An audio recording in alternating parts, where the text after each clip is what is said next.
Nama saya Katarina Sulami. Saya Justinus Saijo.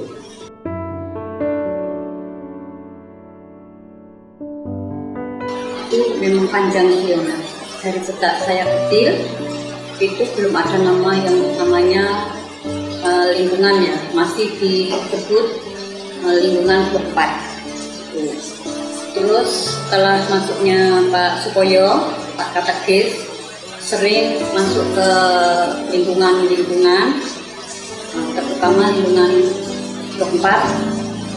Itu sering mengajak umat untuk bersatu, sering mengajak bina iman atau kitab suci.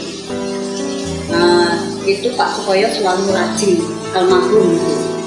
Nah, setelah beberapa lama Pak Sukoyo itu mengajak jangan hanya untuk lingkungan Keempat, tapi harus diberi nama pelindung.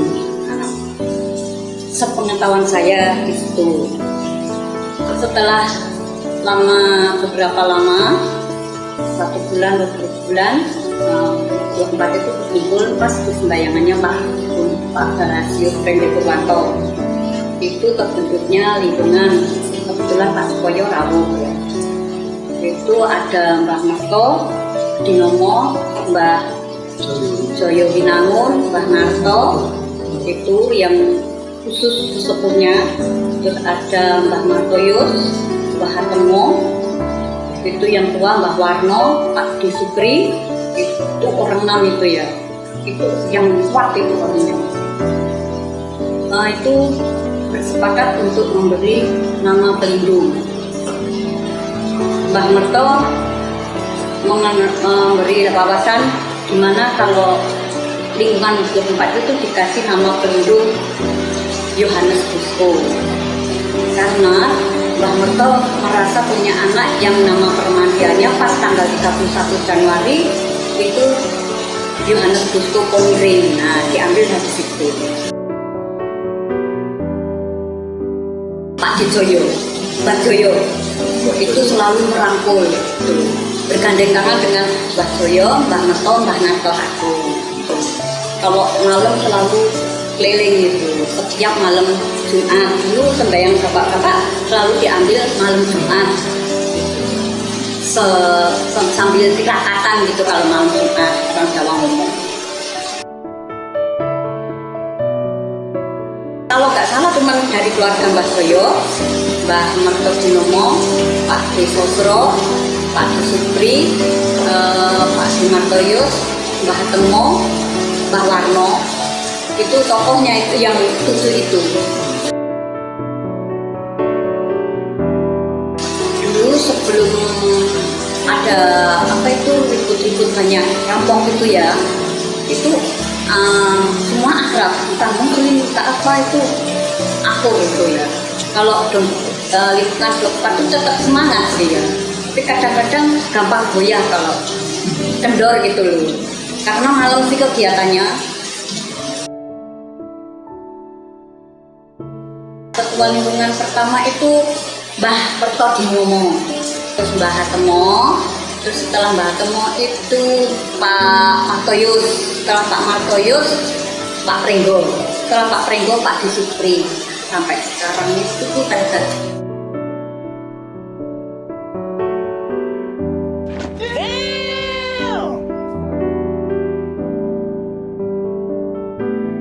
Kalau dulu sebelum ada panggilan itu ya Romotrom itu yang sering keliling ke rumah-rumah. Jadi ada istilahnya panggilan, tunggu panggilan itu, terutama pada Romopur itu yang pertama kali itu.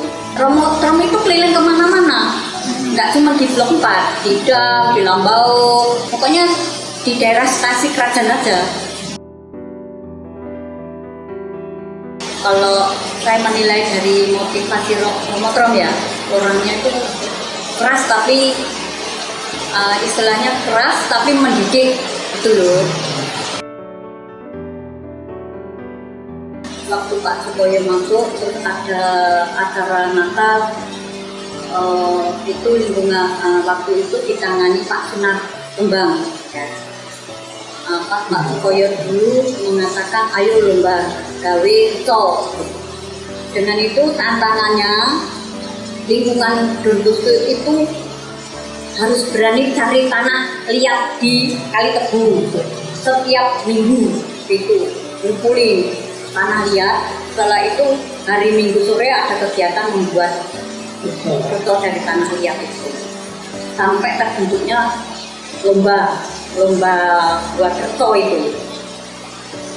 Terus ternyata Don Bosco Masunar, karena Masunar punya talenta membuat reco dan lain-lainnya, juara 1 mendapat dus kambing adiknya. Anak-anak Don Bosco dulu, tapi sebelum Don Bosco ya, itu harus anak-anak ini, terutama yang sekolah ya, setiap jam 5:45 harus ke gereja ikut misa.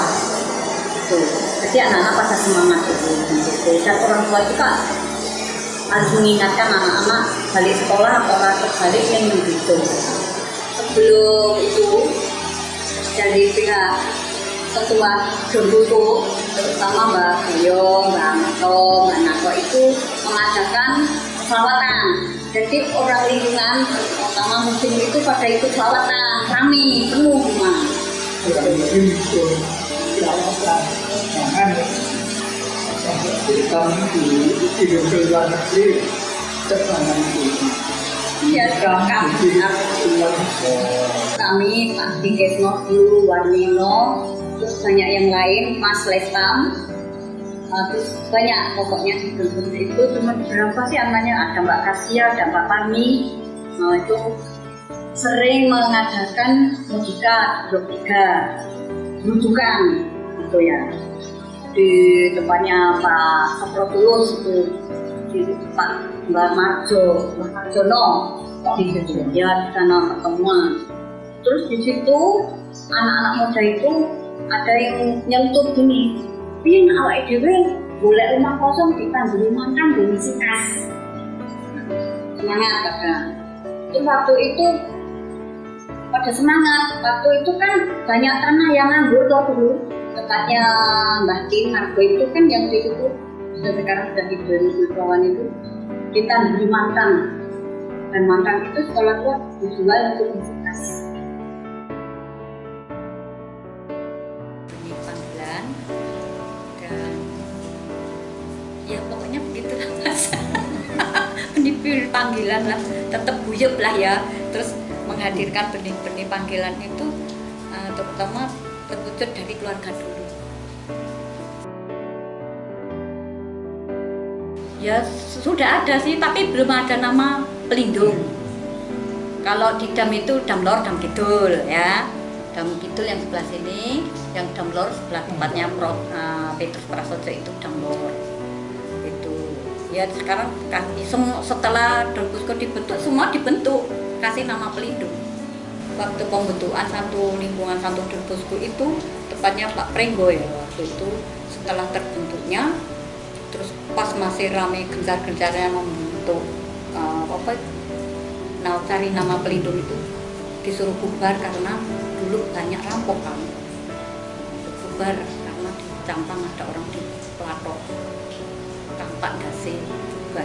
Jadi setelah dibentuk bubar. Itu berjalan dengan biasa setelah aman garung-garung dulu itu. Saya ingat itu waktu itu. Bubar, tadi aku wedi mas waktu kabar Pak Sukoyo bubar, nenek wong mati di Plato Kampak Campang. Terutama kepada bapak-bapak, semoga bapak-bapak yang sekarang yang merasa muda dan bisa tetap semangat untuk mendampingi Don Bosco, semoga anak-anaknya tetap pada semangat. Pada ibu-ibunya saya minta selalu rukun dan semangat juga untuk kegiatan lingkungan Don Bosco. Pada anak-anak, entah itu muda-mudi atau anak-anak yang masih remaja atau ANK, semoga di lingkungan Don Bosco ini menumbuhkan benih-benih panggilan untuk masa depan. Kepada biarawan-biarawati, kami hanya bisa mendoakan maka tetap setia pada panggilannya. Romo, Suster, Bapak, Ibu yang terkasih, banyak hal baik yang dapat kita petik dari cerita terbentuknya lingkungan Santo Don Bosco. Mulai dari kekompakan, kesetiaan, kegembiraan, cinta kasih, kerukunan umat beragama, dan masih banyak lagi. Marilah kita jadikan cerita ini sebagai semangat iman kita akan Yesus Kristus, sehingga lingkungan Don Bosco semakin guyup rukun dan semakin semangat dalam hidup menggereja. Romo, Suster, Bapak, Ibu yang terkasih, malam ini adalah malam yang penuh syukur dan sukacita bagi kami. Malam perayaan awal mula terbentuknya lingkungan Don Bosco. Terima kasih bagi para sesepuh yang sudah mengawali perjuangan umat Tuhan yang ada di Blok 4. Marilah kita bangkit berdiri, bersama kita rayakan syukur dan sukacita rahmat Tuhan dengan lagu pembuka.